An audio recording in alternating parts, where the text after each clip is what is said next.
Hello students, आज हम start करने जा रहे हैं anaemia. Anaemia is a very most important topic, तो डिस्कस करते हैं।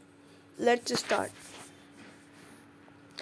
तो देखिए, एनीमिया जो होता है ना, एनीमिया की डेफिनेशन क्या है उसको देखते हैं। एनीमिया एक क्लिनिकल कंडीशन है जिसमें reduction of number of RBCs less than 4 million पर माइक्रोलीटर या फिर हीमोग्लोबिन का कंटेंट कम हो जाता है। ठीक है, एनीमिया जो होता है ना, उसके अंदर या तो आरबीसी का काउंट कम हो जाएगा लेस देन 4 मिलियन पर माइक्रोलीटर, या हीमोग्लोबिन का कंटेंट कम हो जाएगा लेस देन 12 ग्राम पर डेकालीटर। ये एक सिंपल सी डेफिनेशन है एनीमिया की। You can remember it. Okay, now move forward. Grading क्या होती है एनीमिया की? एनीमिया की जो ग्रेडिंग होती है ना, हम कुछ ऐसे कर सकते हैं कि हम कहते हैं माइल्ड एनीमिया है या मॉडरेट एनीमिया है, सीवियर एनीमिया है। तो हम कब कहेंगे कि वो माइल्ड एनीमिया है, तो कब मॉडरेट एनीमिया है, कब वो सीवियर एनीमिया है। माइल्ड एनीमिया जब होता है ना, तो हीमोग्लोबिन जो होता है वो उसका कंटेंट 8 से 12 ग्राम पर डेसीलीटर होता है। अगर इतना कंटेंट हीमोग्लोबिन का है then it is called mild anaemia. अगर हम मॉडरेट एनीमिया कह रहे हैं, इसका मतलब क्या है कि हीमोग्लोबिन का कंटेंट और कम हो गया, मतलब 5 से 8 ग्राम पर डेसीलीटर हो गया, तो उसको मॉडरेट एनीमिया कह देंगे। और सीवियर कब कहेंगे? सीवियर कहेंगे जब हीमोग्लोबिन का कंटेंट 5 ग्राम पर डेसीलीटर से भी कम हो गया। ठीक है, तो हमने एनीमिया की ग्रेडिंग कर ली, mild, moderate and severe. Mild कब होगा? जब हीमोग्लोबिन का कंटेंट 8 से 12 ग्राम पर डेसीलीटर होगा। और मॉडरेट कब होगा? मॉडरेट होगा 5 से 8 ग्राम पर डेसीलीटर अगर हीमोग्लोबिन का कंटेंट है, देन मॉडरेट एनीमिया हम कहेंगे। सीवियर कब होगा? सीवियर होगा जब हीमोग्लोबिन का कंटेंट 5 ग्राम पर डेसीलीटर से भी कम हो जाता है। ठीक है, एनीमिया की डेफिनेशन देख ली, उसकी ग्रेडिंग हमने देख ली, mild, moderate and severe. Then move to the next. Okay, yes, important यहाँ पर क्या है हमारे पास कि जब एनीमिया बहुत टाइम से हो रहा है आपको, आप एनीमिक हो, तो उस केस में क्या होगा? Exertional dyspnoea occurs. Exertional dyspnoea हो जाता है। इसका मतलब क्या है वो भी समझेंगे हम लोग। ठीक है, देखिए, जब हीमोग्लोबिन की कंसंट्रेशन आपकी 7.5 ग्राम पर डेसीलीटर है, मान लीजिए लेट हीमोग्लोबिन की कंसंट्रेशन किसी पर्सन के अंदर 7.5 ग्राम पर डेसीलीटर है, तो उसके अंदर वीकनेस जो होगी ना, अप्रिशिएबल होगी, हम देख सकेंगे वीकनेस को। ठीक है, at about 6 gram per decilitre. Dyspnoea at rest appear at 3 gram per decilitre. और डिस्पोनिया जो होगा वो हमको 3 ग्राम पर डेसीलीटर जब हीमोग्लोबिन का कंटेंट होता है तब देखने को मिलेगा। और हार्ट ही फेल हो जाएगा जब haemoglobin level fail to 2 gram per decilitre. यदि हीमोग्लोबिन का लेवल 2 ग्राम पर डेसीलीटर से भी कम हो जाता है तो हार्ट फेल होने के चांसेस बढ़ जाते हैं।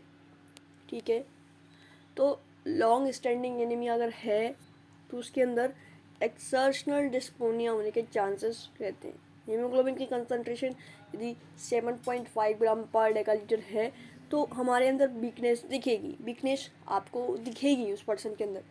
ठीक है, वीकनेस दिख रही है तो आप कह सकते हैं कि इसको एनीमिया हो सकता है, क्योंकि एनीमिया जनरल है, can happen. Okay, can occur.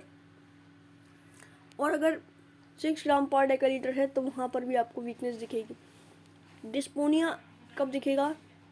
आपको आप बैठे हैं, कुछ नहीं कर रहे हैं, फिर भी आपको डिस्पोनिया दिखेगा 3 ग्राम पर डेसीलीटर अगर भी आपके हीमोग्लोबिन का कंटेंट है तो। ओके, डिस्पोनिया दिखता है।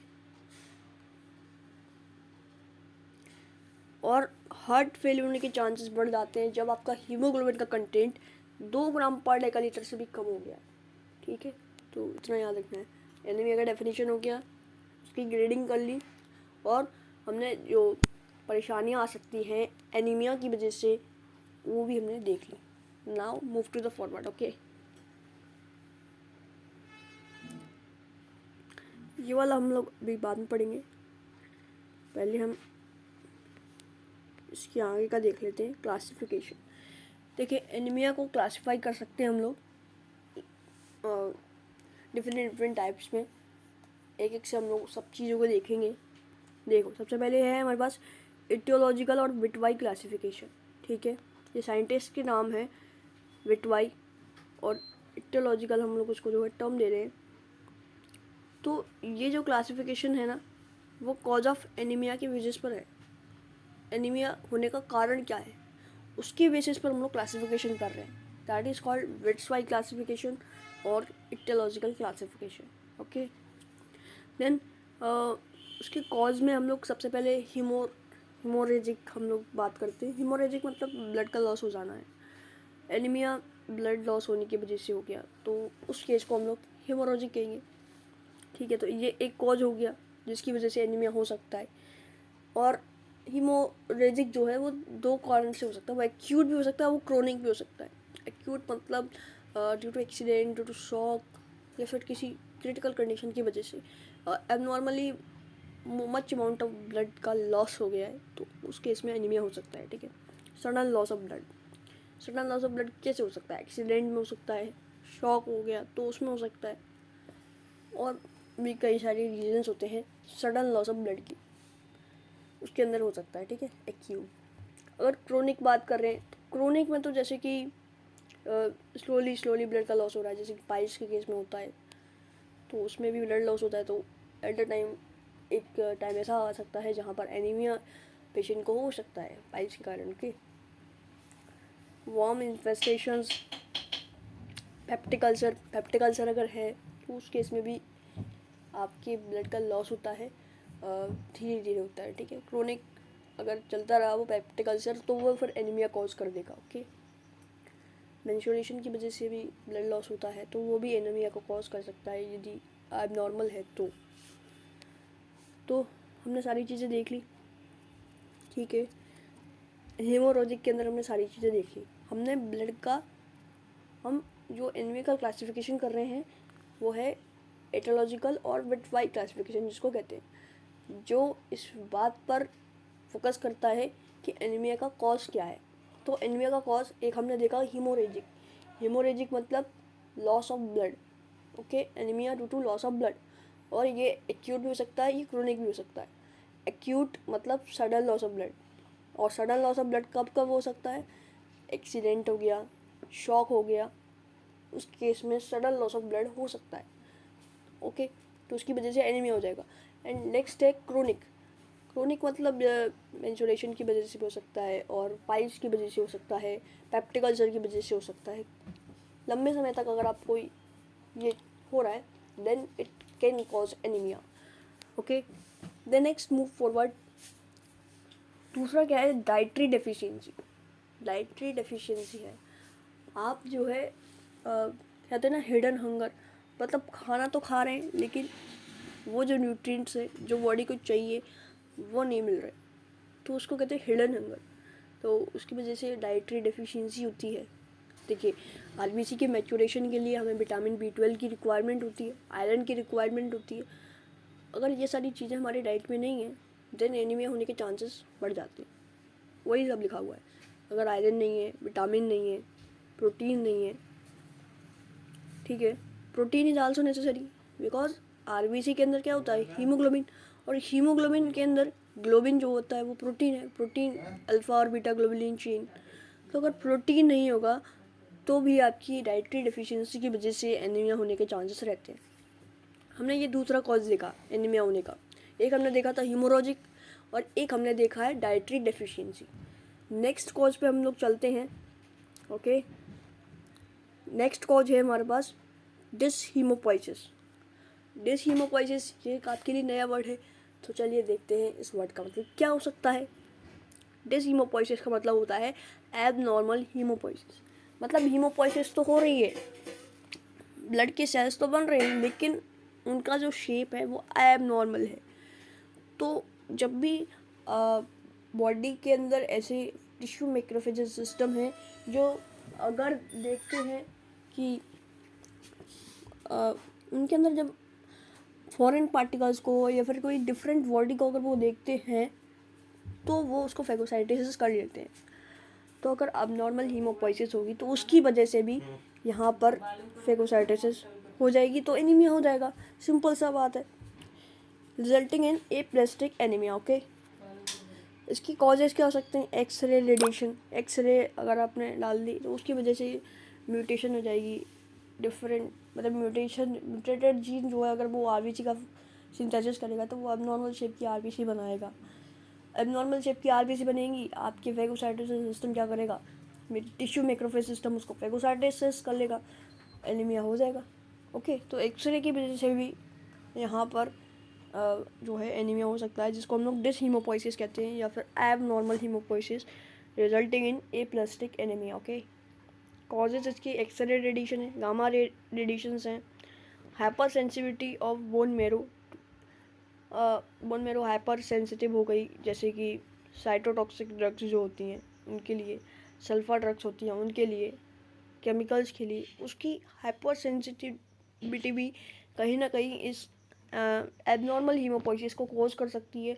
और अगर एबनॉर्मल हीमोपोइसिस होगी तो एनीमिया तो होगा ही होगा, क्योंकि tissue macrophage system abnormal body को देख कर उसको फेगोसाइटोसिस करता है एज क्योंकि वो जो है उसको रिगार्ड करता है एज अ फॉरेन पार्टिकल की तरह। To protect our body this system is form by our nature. Okay, then हमने 3 कॉजेज देखे एनीमिया के। अगला कॉज जो है शायद नहीं होगा, क्योंकि इटियोलॉजिकल और विटवाइड क्लासिफिकेशन के अकॉर्डिंग 3 कॉजेज हमने देख लिए हैं। लेट सी अनदर कॉज भी है हमारे पास। देखिए, कुछ एक इम्पोर्टेंट पॉइंट है क्या कि डिस हीमोपोइसिस जो है वो characterised by decrease in all type of blood cells. हम एनीमिया जो है किसके बारे में बात कर रहे हैं? What is anaemia? एनीमिया है decrease in count of RBC या फिर कंटेंट ऑफ हीमोग्लोबिन डिक्रीज हो जाता है। डिस हीमोपोइसिस के अंदर all type of blood sales, RBC हो, डब्ल्यूबीसी हो, प्लेटलेट्स हो, सारे टाइप्स के ब्लड सेल्स की जो है यहाँ पर डिक्रीज आ रहा है, उसको डिस हीमोपोइसिस कह सकते हैं। हीमो मतलब poiesis, haemopoiesis, what is haemopoiesis? Haemopoiesis is nothing but the development and maturation of all type of blood cells. उसमें आरबीसी भी आती है, डब्ल्यूबीसी भी आती है, प्लेटलेट्स भी आती हैं, सारी चीज़ें उसके अंदर आती हैं, उसको डिस हीमोपोइसिस कहते हैं। तो डिस हीमोपोइसिस आपको याद रखना है, क्योंकि उसके अंदर आरबीसी आती है तो हम लोग उसको एनीमिया के केस में भी ले लेते हैं। हम लोग जो इटियोलॉजिकल विटवाई क्लासिफिकेशन किया था उसमें एक कौन हमने जो हीमोपोइसिस लिया था, क्योंकि उसके अंदर आरबीसी का काउंट भी कम हो रहा है ना, इसीलिए। फिर देन बात करते हैं हीमोलिटिक एनीमिया। हीमोलिटिक एनीमिया क्या होता है? Anaemia due to excessive destruction of RBC. RBC तो बन रही है लेकिन उसका एक्सेसिव डिस्ट्रक्शन हो रहा है, तो उसकी वजह से भी एनीमिया हो सकता है। ठीक है, आरबीसी बन रही है लेकिन उसका डिस्ट्रक्शन हो रहा है, टिश्यू मैक्रोफेज उसका डिस्ट्रक्शन कर रहे हैं किसी भी तरीके से, फिर एनीमिया होगा। तो हीमोलिटिक वर्ड को आप वर्ड को आप फॉरगेट कीजिए एंड उसका मीनिंग निकालिए। हीमोलिटिक यानी कि लाइसिस यानी कि तोड़ना होता है, हीमो यानी कि ब्लड होता है, ब्लड की लाइसिस हो रही है, उसकी वजह से एनीमिया हो जाएगा। तो anaemia due to destruction of RBC. और ये इंट्रिंसिक भी हो सकता है, इंट्रा कैप्सुलर डिफेक्ट भी हो सकता है, जो हेरिडेटरी होता है, जैसे कि कॉन्जेनाइटल और फेमिलियल और हेरिडेटरी स्पीरोसाइटोसिस। मतलब स्पीयर शेप की अगर आरबीसी बन रही है तो फिर नॉर्मल है कि मैक्रोफेज सिस्टम उसको फैगोसाइट कर लेगा, तो एक्सेसिव डिस्ट्रक्शन की वजह से एनीमिया हो जाएगा। तो ये स्पीयर शेप की आरबीसी जो है वो कॉन्जेनाइटल ये होती हैं, फैमिली हेरिडेटरी मेथड के थ्रू आरबीसी इस तरह की बनती है। दूसरा होता है हीमोग्लोबिनोपैथीज। हीमोग्लोबिनोपैथीज इसमें क्या है कि सिकल शेप की एनीमिया, सिकल शेप की आरबीसी बन रही है। थैलेसीमिया के अंदर भी जो है एक बीटा चेन होती है, अल्फा चेन होती है, उसके अंदर एक अमाइनो एसिड होता है, वल्टर होता है, होगा तो अबनॉर्मल शेप की आरबीसी बनेगी, और एबनॉर्मल शेप की आरबीसी को टिश्यू मैक्रोफेज सिस्टम फैगोसाइट कर लेंगे, तो उसकी वजह से भी एनीमिया हो जाएगा। तो ठीक है, ये इतना क्लियर होगा। सिकल शेप की आरबीसी अगर हमारे ब्लड के अंदर फ्लो करेंगे तो टिश्यू मैक्रोफेज सिस्टम उनको जो है डिस्ट्रक्ट करेंगे। एरिथ्रोब्लास्टोसिस फीटलिस ये सब आप जानते ही हैं, ये जो होता है प्रेगनेंसी के टाइम पर, जो अगर mother is RH negative and foetus is RH positive, देन जो RH नेगेटिव है ना, वो कॉन्टेक्ट में आता है RH पॉजिटिव के at the time of delivery, तो वहाँ पर एंटीबॉडी फॉर्मेशन हो जाता है against the RH positive antigen by the mother's body. तो नेक्स्ट टाइम सेकेंड टाइम जब प्रेगनेंसी होगी, सेकेंड टाइम जब गेस्टेशन पीरियड होगा, तो उस टाइम पर क्या होगा, द जो फीटस होगा ना आपका, वो वॉर्न होगा विथ उसका वर्थ जो होगा ना, वो बहुत ज़्यादा जॉन्डिस होगा, उसके साथ एनीमिया होगा, लीवर फैटी लीवर होगा उसका, और उसके जो लिविंग होने के चांसेस वेरी लो होंगे, ठीक है, क्योंकि उसका जो RBC का डिस्ट्रक्शन ज़्यादा हो रहा है, उसकी वजह से बिलिरुबिन और बिलिवर्डिन का सिक्रेशन बढ़ जाएगा, उसकी वजह से जॉन्डिस हो जाएगा, उसको फैटी लीवर हो जाएगा, एनीमिया होगा, तो देन पेशेंट जो है वो at the risk of very death के रिस्क पर बहुत ज़्यादा रहेगा। ओके, तो इरिथ्रोब्लास्टोसिस फिटलिस की वजह से भी RBC का डिस्ट्रक्शन हो रहा है, एनीमिया हो रहा है, it is also the cause. Okay, then glucose six phosphate dehydrogenase deficiency, अगर ये इसकी डेफिशिएंसी होती है तो उसकी वजह से भी एनीमिया हो जाता है। ओके, तो हमने 4-5 कॉजेस देखे, कंजेनाइटल और फैमिली हेरिडिटरी डिसीज, स्पिरोसाइटोसिस हो गया, या फिर हीमोग्लोबिनोपैथीज में सिकल सेल एनीमिया आ गया, आपका थैलेसीमिया आ गया, इरिथ्रोब्लास्टोसिस फिटलिस, ग्लूकोज 6-फॉस्फेट डिहाइड्रोजनेज। तो इन सब की वजह से ही जो है एबनॉर्मल शेप की RBC बन रही है, और एबनॉर्मल शेप की RBC ब्लड में फ्लो कर ही नहीं सकती, क्योंकि टिश्यू माइक्रोफेज सिस्टम उसको खा जाएगा, फेगोसाइटोसिस कर लेगा as a regarding as a foreign particle. Okay, तो हम देख रहे हैं हीमोलिटिक, हम कौन सा कॉज देख रहे हैं, हीमोलिटिक एनीमिया, मतलब एनीमिया मतलब जो RBC है आपकी बन तो रही है, लेकिन उसका डिस्ट्रक्शन हो रहा है। डिस्ट्रक्शन कब होगा, एबनॉर्मल शेप की वजह से। एबनॉर्मल शेप के क्या क्या रीजन्स हो सकते हैं, कॉन्जेनाइटल और फैमिलियल हेरिडिटरी डिसीज, जिसमें स्पिरोसाइटोसिस होती है, स्पेरिकल शेप की RBC बनती है। ओके, नॉर्मल शेप की RBC जो होती हैं वो बाइकॉन्केव होती हैं, सर्कुलर होती हैं, नॉन न्यूक्लिएटेड होती हैं।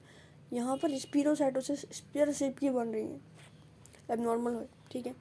हीमोग्लोबिनोपैथीज में हमने सिकल शेप एनीमिया देखा और थैलेसीमिया देखा। इरिथ्रोब्लास्टोसिस फिटलिस में भी वही हो रहा है, और ग्लूकोज 6-फॉस्फेट डिहाइड्रोजनेज डेफिशिएंसी के कारण भी हमको वही चीज़ देखने को मिलेगी। ओके, तो ये तो हो गई सारी intrinsic intra capsular defect, hereditary nature की हैं सारी, हमने चारों जो देखी हैं आपकी, वो सारे के सारे हेरिडेटरी नेचर के हैं। अब नॉन हेरिडेटरी नेचर के क्या क्या हैं, उसको हम लोग एक्सट्रिंसिक बोलेंगे, या फिर हम उसको एक्स्ट्रा कैप्सुलर डिफेक्ट भी बोलेंगे, जो नेचर के अंदर होते हैं, नेचर के अंदर होते हैं। ओके,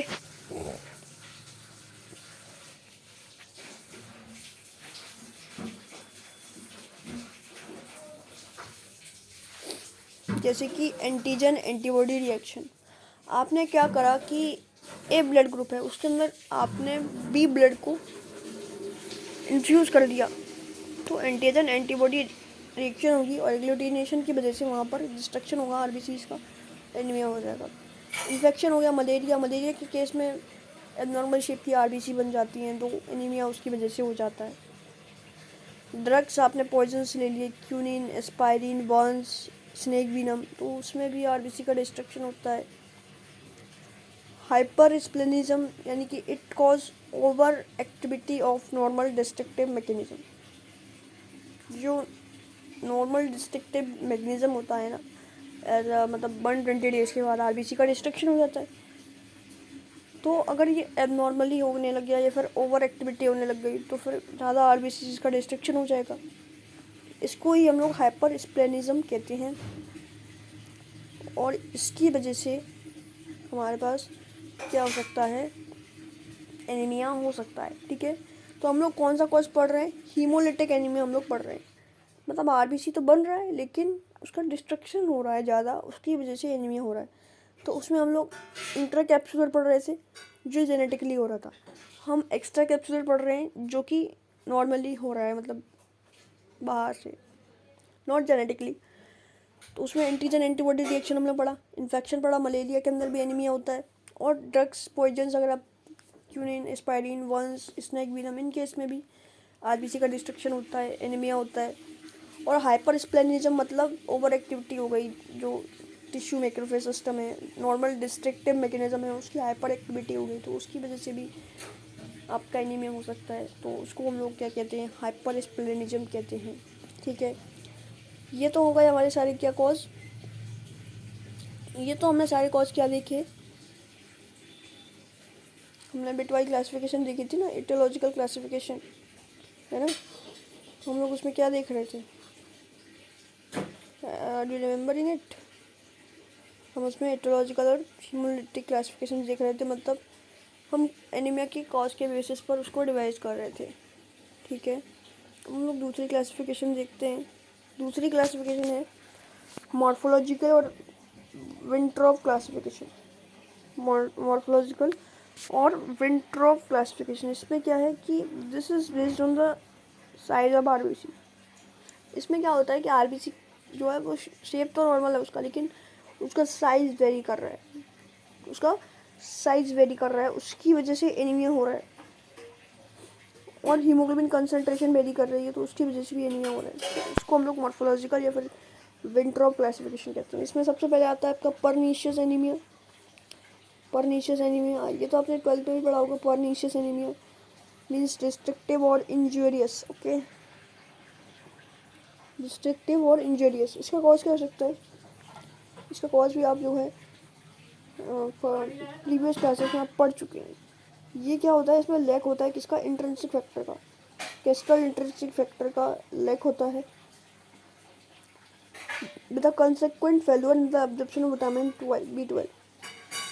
जो कैस्ट्रल इंट्रिंसिक फैक्टर होता है ना, वो आपका स्टोमक के अंदर रिलीज होता है ना, थ्रू द पैराइटल और पैराइटल सेल्स के थ्रू।